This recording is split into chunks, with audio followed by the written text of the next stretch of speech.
Syedaralun, satu unit rumah berkonstruksi papan milik Muslim berusia 51 tahun di Desa Tepin Kuala Jeni Piren ludes terbakar sekitar pukul 13.30 waktu Indonesia bagian Barat pada Senin 3 Oktober 2022.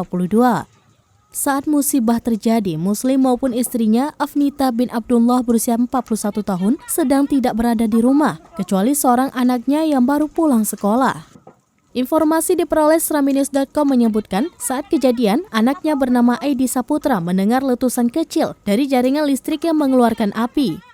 Percikan api lalu menjalar ke dalam kamar. Aidi pun segera keluar rumah dan meminta bantuan warga. Belasan warga datang melakukan upaya pemadaman dan juga menghubungi Damkar Pos Simpang Mamplam dan Pos Induk Biren. Tidak lama kemudian 3 unit damkar tiba di lokasi. Namun saat petugas datang, api begitu cepat membesar sehingga rumah terbakar rata dengan tanah dan tidak ada barang yang berhasil diselamatkan. Rumah yang ludes terbakar itu ditempati Muslim bersama istrinya bernama Afnita Abdullah berusia 40 tahun dan 3 anaknya bernama Natasha berusia 16 tahun, Aidi Saputra berusia 9 tahun, dan Afnidar berusia 4 tahun.